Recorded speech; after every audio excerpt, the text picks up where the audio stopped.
सबसे पहले तो ये जो आप कर रहे हो डेली, इसके इम्पोर्टेंस को समझो। अक्सर हम बोलते रहते हैं, फिर भी शायद आप लोग भूल जाते हो। ये जो आपको 20 नंबर दिख रहा है ना, वो 20 नंबर नहीं है। वो कितना नंबर है मालूम है? 70 नंबर है।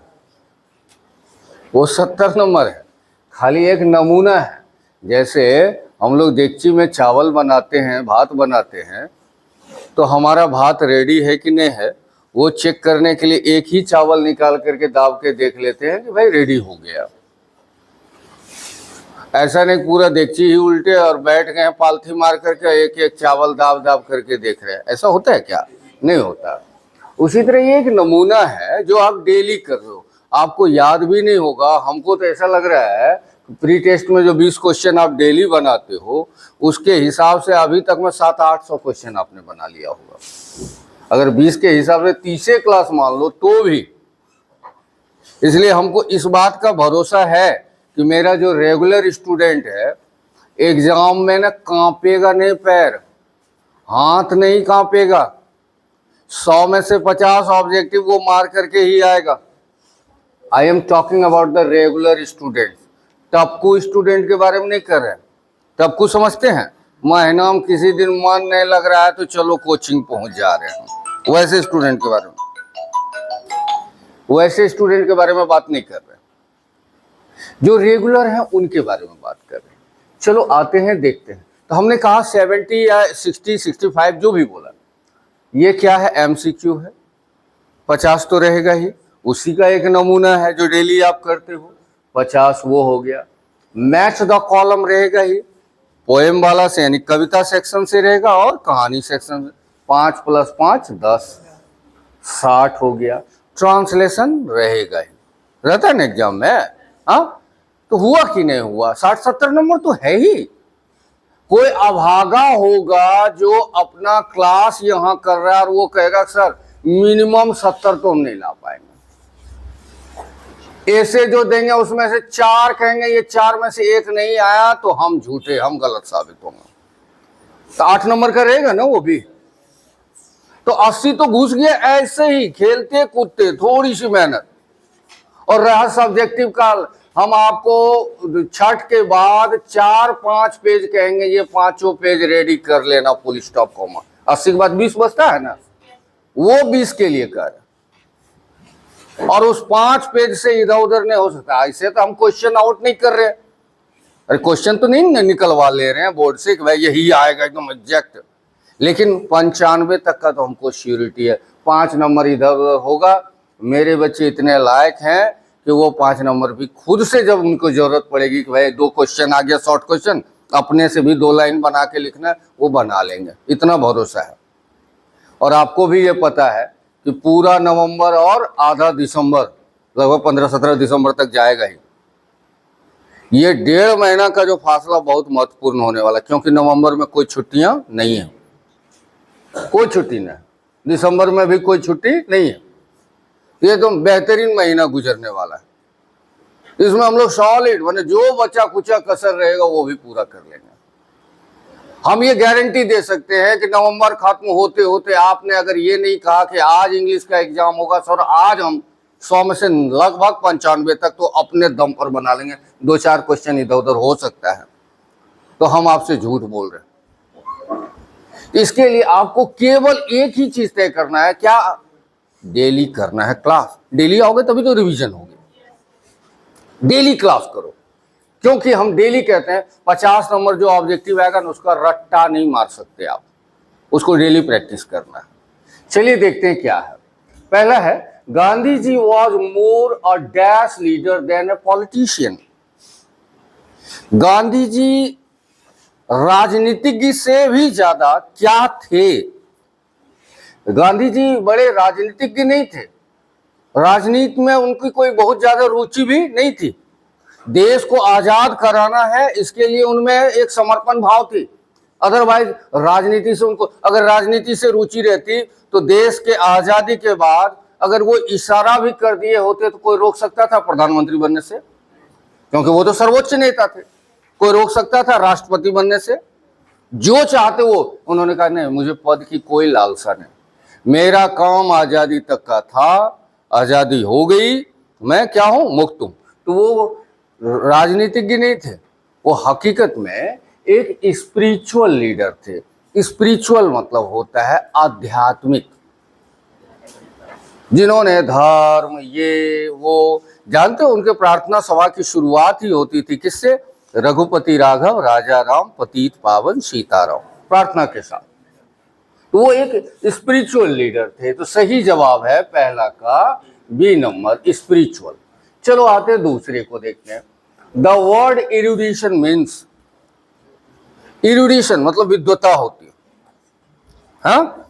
तो इरुडिशन का मतलब होता है ग्रेट नॉलेज, विशद ज्ञान, बहुत ज्यादा किसी चीज का क्या होना, ज्ञान होना। तो दूसरा का हुआ ग्रेट नॉलेज। तीसरा, dash is not dead and static, वो क्या चीज है जो डेड नहीं है, डेड यानी मरा हुआ नहीं है, मृत नहीं है, और क्या नहीं है, स्टैटिक भी नहीं है। स्टैटिक तो फिजिक्स में पढ़ते हो, स्थिर विराम नहीं है। तो क्या है, वो जिंदा है, अलाइव है, और गतिशील है, डायनामिक है। तो वो क्या चीज है, वो हमारा पास्ट है। पास्ट कभी मरता नहीं, पास्ट हमेशा क्या रहता है, जिंदा रहता है। Past shows us the past, past shows us the way, past shows us that what did we do in past and what we have to do in future, कि हमने पास्ट में क्या किया और हमें भविष्य में क्या करना है। हमें जयचंद के बुरे करतूतों से सबक देता है कि हमें वो गलती ना करे कि आने वाली पीढ़ी मुझे क्या कहे, जयचंद के। जयचंद का नाम सुना है ना, पृथ्वीराज चौहान के साथ गद्दारी की है ना, जिसके चलते हमारे देश का एक साम्राज्य टूटा और मोहम्मद गौरी का सल्तनत आया। तो कह रहे हैं मतलब गद्दारों से भी हमें सबक मिलती है और होनहारों से हमें क्या मिलती है, प्रेरणा। 80 साल का बूढ़ा, गोली खाया, हाथ कटा लिया। 80 साल की उम्र में जब लोग बिस्तर पकड़ करके सोए रहते हैं, खांसते रहते हैं, बिस्तर पर ही अपनी नित्य क्रिया कर देते हैं। वीर कुंवर सिंह ने किसके खिलाफ लड़ाई लड़ी, अंग्रेजों के खिलाफ लड़ाई। गोली लगी बाह में तो बाह ही काट करके फेंक दिया। उनकी बहादुरी, उनकी वीरता, छत्रपति शिवाजी। तो ये सारे लोग कहाँ हैं, प्रेजेंट में हैं। पास्ट हमें बहुत कुछ देता है, पास्ट हमें बहुत कुछ सिखाता है। तो dash is not dead and static, past ना तो मरा हुआ होता है ना तो स्थिर होता है, ये जिंदा रहता है और क्या रहता है, गतिशील होता है। तो सही जवाब है डी नंबर, पास्ट। अगला देखते हैं, distant drum is written by, distant drum किसके द्वारा लिखा गया है, मनोहर मलगांवकर। इसका सही जवाब है मनोहर मलगांवकर। अगला देखते हैं, dash was the narrator's friend. Narrator कौन, नरेटर को हिंदी में क्या कहते हो मालूम है, कथावाचक, जो हमें कहानी सुना रहा है। अ पिंच ऑफ सनफ के कथावाचक खुद लेखक है जो हमें कहानी सुना रहे हैं। और लेखक कौन है, अ पिंच ऑफ सनफ के लेखक कौन है, मनोहर मलगांवकर। और उनके फ्रेंड का नाम क्या है, वेरी गुड, बहुत अच्छा याद है, डी रतिराम। अगला देखते हैं, डैश वॉज इन्फ्लुएंस्ड, लिख दिया मैंने। इन्फ्लुएंस मतलब क्या होता है, प्रभावित होना। वो कौन आदमी था जो बड़े प्रभावित थे, किससे, गांधी जी से। Martin Luther king junior. Martin Luther king junior ने गांधी जी के अहिंसा के सिद्धांत को अक्षरशः पालन किया। और संयोग देखो, गांधी जी की भी हत्या गोली से हुई और मार्टिन लूथर किंग जूनियर की भी हत्या गोली से की गई। अहिंसा के पुजारी, लेकिन मारा गया उन्हें, यानी हिंसक तरीके से उन्हें खत्म किया गया। तो इसका सही जवाब है मार्टिन लूथर किंग जूनियर। अगला देखते हैं, Martin Luther king junior was assassinated on, किस दिन उनकी हत्या की गई। तो उनकी हत्या अप्रैल 4, 1968। मार्टिन लूथर किंग जूनियर की हत्या अप्रैल 4, 1968 को की गई। अगला है, मेंस पावर इज वेरी, मनुष्य की ताकत बहुत, क्या बहुत है, कमजोर है, फेबल, फेबल। अगला देखते हैं, dash is called the war poet, किसको हम लोग युद्ध कवि कहते हैं? अभी अभी जस्ट पढ़ा है कुछ समय पहले आपने, द सोल्जर किसके द्वारा लिखा गया? Rupert Brooke. रूपर्ट ब्रूक को युद्ध कवि कहा जाता है। और लास्ट है, dash is called the metaphysical poet, किनको मेटाफिजिकल पोएट कहा जाता है? बोलो, जॉन डन। मिलाते हैं, now the leaves are falling fast, WH Auden, यानी पहला का जवाब है सी। दूसरा में आते हैं, ode to autumn, John Keats, दूसरा का जवाब है डी। तीसरा में आते हैं, द सोल्जर, अभी चर्चा हो रही थी, बी, रूपर्ट ब्रूक। चौथा, song of myself, Walt Whitman, E. और पांचवा, sweetest love I don't go, John Donne, A. CDBEA। Clear हो? अब अगला देखते हैं, ट्रांसलेशन में आते हैं। तुम वहां कब जाते हो? तुम वहां कब जाते हो, कौन सा टेंस हुआ? जब क्लास करो नाश्ता उस्ता करके आया करो। बोलो, सिंपल प्रेजेंट ना? तो सिंपल प्रेजेंट पहले क्या लिखना है हमें? कब। वेरी गुड, तुम जवाब दीजिए, व्हेन ना। व्हेन के बाद क्या? सहायक क्रिया क्या? Do. Very good, when do you go there, when do you go there, ये होगा। वह एक समझदार लड़का है, यहां देखो समझदार का लिखा हुआ है, क्या है? सेंसेबल। अच्छा, अगर हम आपसे पूछें वह एक अच्छा लड़का है, क्या होगा? वह एक अच्छा लड़का है, इंग्लिश क्या होगा? He is a good boy होगा ना, कि नहीं होगा? तो जब वह एक अच्छा लड़का में गुड घुसा है तो समझदार में सेंसेबल घुसा दो, तो क्या होगा? He is a sensible boy, he is a sensible boy. अगला देखते हैं, मैंने ऐसा कब कहा? पूंछ गायब। पूंछ गायब समझे ना? लास्ट में कुछ लिखा हुआ नहीं है, हैं, हूं, था, थे, थी नहीं है, तो कौन सा टेंस हुआ? Simple past. 5 लोगों ने पूरे बैच का ये 100-200 लोगों का जिम्मेदारी ले रखा है क्या? सब लोग बोलो ना। हम बार बार कहते हैं, बाहर में अगर कोई खड़ा है तो उसको लगेगा अंदर में जिंदा है सब लोग, ये नहीं मर गया सब लोग, है ना? जिंदा हो तो जिंदा दिखो। कोई बहुत मुश्किल चीज थी क्या? मैंने ऐसा कब कहा, पहले कब लिखना है, WH तो लिखना ही होता पहले।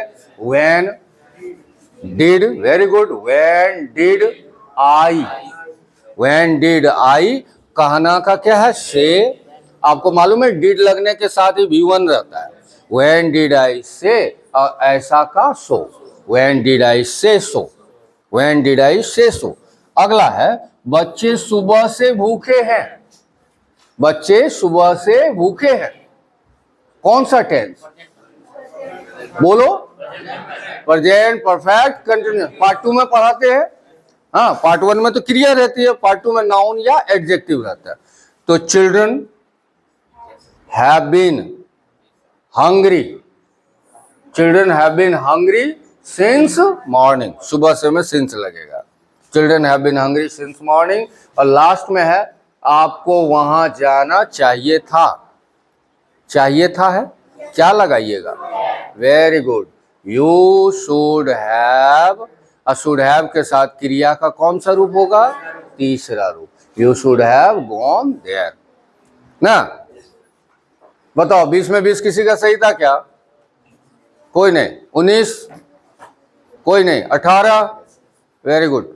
लेकिन 18 से ऊपर ही रहो, जब भी रिवीजन करो, पढ़ने तो करते ही हो, तो 20 का टारगेट लेके चलो, उसमें एक आध इधर उधर हो, कोई बात नहीं। ठीक है, अभी हम लोग क्या आर्टिकल वाला सेक्शन कर रहे थे?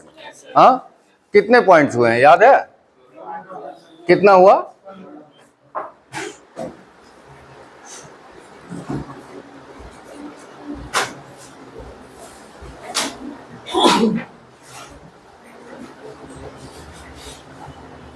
चलो,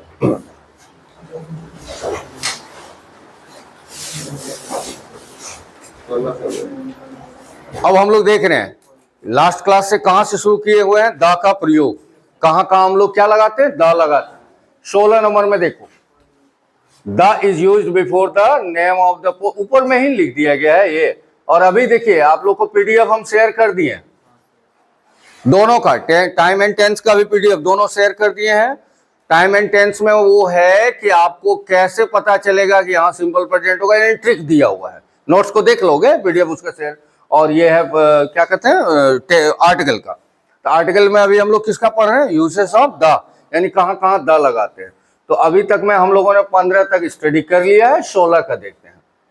किसके पहले, the name of the post और टाइटल, पद या उपाधि के नाम के पहले हम लोग क्या लगाएंगे, द लगाएंगे। अब आप कहोगे दोनों को क्लियर करिए सर, पद किसको कहते हैं और उपाधि किसको कहते हैं। पोस्ट होता है अपने जगह पर वो इकलौता होगा, अकेला होगा। अपने जगह पर मतलब क्या, अभी पिछले बैच में भी हम कह रहे थे, अगर हेडमास्टर कोई है तो वो गौशाला का मालिक है। वो कहाँ है हेडमास्टर, एक है या 50 है। स्कूल बड़ा हो या छोटा, छात्रों की संख्या ज्यादा हो या कम, शिक्षकों की संख्या ज्यादा हो या कम, लेकिन हेडमास्टर कितने होंगे, एक। प्रिंसिपल एक, जिले के डीएम साहब एक ना, राज्य के सीएम साहब एक, पीएम साहब एक। तो ये सारे पद हैं, president, PM, CM, headmaster, principal. इसके पहले आप हमेशा क्या लगाओगे, द। क्लियर, समझ में आया। Again you will ask me sir what is the meaning of title. Title किसको कहते हैं, उपाधि किसको कहते हैं। Title is something which we use to decorate, to highlight our personality. Title, उपाधि उसको कहते हैं जो हम अपने व्यक्तित्व को ऊंचा दर्शाने के लिए कहते हैं। जैसे हम बार बार कहते हैं आपको, नाम तो अशोक है, नाम क्या है, अशोक, लेकिन उनको क्या कहते हैं, सम्राट अशोक। ये जो सम्राट शब्द लगाया आपने, इससे उनकी ख्याति, उनका औकात पता चलता है ना। महाराजा विक्रमादित्य, छत्रपति शिवाजी, किंग, तो ये सारे क्या है, उपाधियां हैं। और उपाधि के पहले भी हम लोग क्या लगाते हैं, द लगाते हैं। अगला देखते हैं, द कहां लगेगा। देखो हिंदी इंग्लिश तो दोनों रहता ही है, हिंदी ही पढ़ रहे हैं, इंग्लिश तो है। अगर किसी ऋतु के नाम के साथ क्या लगा हो, सीजन लगा हो, अगर किसी ऋतु के नाम के साथ सीजन लगा हो तो उसके पहले हमेशा आपको द लगाना है। जैसे अगर आप बोलोगे यह शरद ऋतु है, तो अंग्रेजी में क्या बोलोगे, this is the winter season, this is the winter season. तो विंटर के पहले क्या लगाए, द। क्यों लगाए, घर में कोई पूछ देगा, दोस्त पूछ देगा, अच्छा बताओ हमको तो नहीं समझ में आ रहा है क्यों, तो क्या समझाओगे, किसी ऋतु के नाम के बाद, किसी ऋतु के नाम के बाद, ऋतु क्या है, विंटर, हाँ, इसके नाम के बाद ये क्या लिखा है, सीजन, तो इसके पहले क्या लगेगा, द। अब यहां एक सावधानी बरतना, ये नहीं कि सीजन आधा किलोमीटर दूर में लिखा है तो भी हम द लगा दें, मतलब समझे। जैसे रहेगा dash winter is my favourite season, dash winter is my favourite season, तो यहां सीजन लास्ट में है, तो यहां द नहीं लिखना है। मेरे कहने का मतलब है कि कोई ऋतु के नाम के अगर तुरंत चिपका हुआ क्या लिखा हो, सीजन, तब आप उसके आगे क्या लगाओगे, द। और नहीं सीजन लिखा तो आर्टिकल भी नहीं लगेगा, ये याद रखिएगा। अगला देखते हैं, क्रम दर्शाने वाले शब्दों के पहले, क्रम समझते हो, एक होती गिनती, गणना, 1 2 3 4 5 6 ऐसे करते हो, और क्रम बताते हो। क्रम क्या हुआ, फर्स्ट पहला, सेकेंड दूसरा, थर्ड अगला नेक्स्ट, पिछला या अंतिम वाला लास्ट, ये सब क्या है, क्रम है। क्रम बताने वाले सेंटेंसेस के वर्ड के पहले हमेशा क्या लगाते हैं, द लगाते हैं। जैसे यह अंतिम चेतावनी है, तो दिस इज लास्ट वार्निंग नहीं, this is the last warning. समझ में आ रही है बात। अगला देखते हैं, सुपरलेटिव डिग्री के पहले, सुपरलेटिव डिग्री समझते हो, डिग्री समझ में आ रहा है, पढ़ाएंगे इसको, ये आप लोगों के सिलेबस में है। डिग्री किससे बनता है मालूम है? एडजेक्टिव से, विशेषण से। अब विशेषण समझ में आता है, जो किसी संज्ञा या सर्वनाम की विशेषता है। अमित एक लड़का है, इसमें क्या विशेषता है? अच्छा बोले क्या? अमित एक अच्छा लड़का कहाँ बोले, हम तो खाली ये बोले अमित एक लड़का है। अमित भाई का नाम है क्या? अपने मने से अच्छा लड़का है, खराब भी तो हो सकता था। अमित एक लड़का है, इसमें क्या विशेषता है बताओ? बोलो। लड़का विशेषता है? 2-4 कान होता है, 3-4 सींग होता है क्या? हाँ, वो क्या विशेषता हुआ? वो नाउन है। लड़का लड़की क्या है? नाउन, जातिवाचक संज्ञा। इसमें कोई विशेषता है ही नहीं। अब जो वाक्य बोल रहा हूं तब आप बोलो। अमित एक लंबा लड़का है, इसमें विशेषता है ना? क्या विशेषता? लंबा। तो जो एडजेक्टिव है उसी को हम लोग पॉजिटिव डिग्री 3 होता है, पॉजिटिव, कंपैरेटिव और सुपरलेटिव। पॉजिटिव, कंपैरेटिव और तो जो एडजेक्टिव है वही हो जाता है पॉजिटिव। जैसे लंबा आपने कहा, तो एक सेंटेंस अभी क्या बोला मैंने? अमित एक लंबा लड़का, Amit is a tall boy, इसमें टॉल हो गया, टॉल हो गया पॉजिटिव डिग्री। सुमित अमित से लंबा है, यहां 2 लोगों के बीच में तुलना हो रही है क्या? किसके किसके बीच में? तुलना को अंग्रेजी में क्या कहते हो? कंपैरिजन। क्या बोलते हैं? और कंपैरिजन से बनता है कंपैरेटिव। क्या बनता है? कंपैरेटिव। तो दूसरा डिग्री का होगा कंपैरेटिव। तो इसका क्या होगा? सुमित अमित से लंबा है, Sumit is taller than Amit. अब देखो पहले टॉल आया, अब क्या हो गया? टॉलर, ईआर लग गया, और कहेंगे अंकित सबसे लंबा लड़का है। अंकित क्या है? सबसे लंबा। तो अंकित इज द टॉलेस्ट बॉय। तो पहला क्या था? टॉल, दूसरा क्या था? टॉलर, और तीसरा क्या हुआ? टॉलेस्ट। तो टॉलेस्ट जब बोला मैंने, उसके पहले क्या बोला था? क्या? अंकित इज द टॉलेस्ट बॉय। तो टॉलेस्ट के पहले क्या बोला था? द लगाया था ना। कभी भी सुपरलेटिव डिग्री के पहले, हम इसको डिटेल में नहीं जा रहे क्योंकि अभी अभी हमने कहा डिग्री हम लोगों को पढ़ना है, तो इसको डिटेल में समझाएंगे कि कैसे क्या होता है। उसमें इंटरचेंजिंग ऑफ डिग्री समझना है हमें, कि कैसे सुपरलेटिव का कंपैरेटिव बना देते हैं, ये सब बाद में बात, क्योंकि अभी फिर क्लास ही उसमें मिस कर जाएगा। तो इतना याद रखना, सुपरलेटिव डिग्री के पहले क्या लगाएंगे? मोस्ट। जैसे यहाँ देखो, मोस्ट के पहले क्या लगाया? द। मच मतलब ज्यादा, मोर मतलब उससे भी ज्यादा, और मोस्ट मतलब सुपरलेटिव का मतलब है जो सुपरलेटिव यानी सबसे ऊपर। सुपर मतलब सबसे ऊपर, तो द मोस्ट मतलब हो गया क्या? सबसे ज्यादा। द बेस्ट, सबसे अच्छा। नहीं कहते हैं this is the best book, he is the best doctor, वह सबसे अच्छा डॉक्टर है। तो बेस्ट यानी सबसे अच्छा। अगला देखते हैं, द वर्स्ट।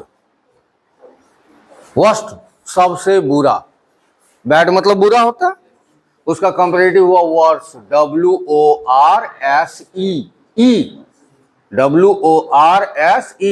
बैड मतलब बुरा, वर्स मतलब उससे भी ज्यादा बुरा, और वर्स्ट मतलब सबसे बुरा। जैसे आप कहोगे यह सबसे खराब रिजल्ट है, भगवान ना करे ये लोग आप लोग को बोलना पड़े ये बात, लेकिन आप ये बोलना कि this is the best result. लेकिन एक बात ऐसे मुंह में आ गया कि ये सबसे खराब रिजल्ट है, अंग्रेजी में क्या बोलेंगे? This is the worst result, सबसे खराब। उसी तरह टॉलेस्ट हो गया, फास्टेस्ट हो गया, ये सब क्या है? सुपरलेटिव। उसके पहले द लगा। अगला देखते हैं, कुछ देशों तथा राज्यों के नाम के पहले। जैसे कुछ देश कौन कौन है? देखो, USA, और उसका फुल फॉर्म क्या है? United states of America. तो दोनों रूप में इसलिए लिख दिए हैं ताकि कुछ बच्चों को कंफ्यूजन हो जाता है कि USA है तो द लगा सर, अगर यूनाइटेड स्टेट्स ऑफ अमेरिका रहेगा तो क्या करेंगे? फुल फॉर्म में रहेगा तो नहीं, दोनों स्थिति में हमें क्या लगाना होगा? द। आगे देखो ना, यूके है, यूके यूनाइटेड किंगडम, ब्रिटेन को कहते हैं, जहाँ की राजधानी लंदन है। अगला वेस्ट इंडीज, यूएई का फुल फॉर्म क्या हुआ? यूनाइटेड अरब एमिरेट्स, जिसको हिंदी में हम लोग क्या कहते हैं? संयुक्त अरब अमीरात। नीदरलैंड, हॉलैंड को ही कहा जाता है। इन सब के पहले हम लोग क्या लगाते हैं? द लगाते हैं। अगला देखते हैं, फिजिकल पोजीशन जो दर्शाए, फिजिकल पोजीशन समझते हो, भौतिक स्थिति, आगे पीछे बगल में सामने, ये सब क्या है, भौतिक स्थिति। जैसे उसका घर मेरे घर के आगे है तो पोजीशन बता रहे, आओ मेरे बगल में बैठो, पोजीशन बता रहे। तो ये जो पोजीशन बताने वाले शब्द है उसके पहले भी हम लोग क्या लगाते हैं, द। जैसे the top, the back, the side. Back मतलब क्या हो, पीछे, टॉप मतलब ऊपर, साइड बगल में, बॉटम मतलब नीचे, है ना। ये सबके पहले क्या लगाते हैं, द। किसी सार्वजनिक स्थान के खास नाम के पहले। सार्वजनिक स्थान समझते हो, वैसा स्थान जहां पब्लिक का वास्ता हो, यानी सब लोग आते जाते रहते हो कोई रोक रुकावट के बिना।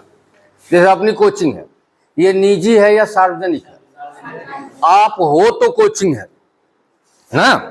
अब कहने कोई लड़का नहीं आएगा, हम अकेले यहाँ सोएंगे, ये कोचिंग, कोचिंग कहलाएगा कि नहीं हमको नींद लग रही है, आज दिन भर कुंभकर्ण की तरह सोना है, खबरदार बाहर में नोटिस दिलवा देंगे कि सर सो रहे हैं और कोई नहीं घुसना यहाँ। तो 10 दिन के बाद वो कोचिंग कहलाएगा, कहिएगा तब सोने के लिए ही बना लीजिए सर आप। Do you understand. तो उसको सार्वजनिक जगह का मतलब जहां किसका, सबका आना जाना हो। होटल, जैसे अपना सीता होटल है यहाँ, तो the Sita hotel, the Deoghar station, the Bhagalpur station. तो जो भी नाम, द बिहार यूनिवर्सिटी नाम दिया हुआ हो, जैसे आप यहाँ उदाहरण में देखो, अशोका होटल पटना में है, द अशोका। मौर्य होटल पटना में ही है, the Maurya hotel. Patna museum, यानी नाम अगर उसका दिया है उसके पहले हम लोग क्या लगाते हैं, द। 22 के बाद अगले क्लास में 23 से शुरू, और 2-3 पॉइंट इसका रहा, 9 आर्टिकल का 9-10 पॉइंट है, मैंने अगले क्लास में ये खत्म हो जाएगा चैप्टर। नेक्स्ट क्लास में हम लोग इसको स्टडी करेंगे।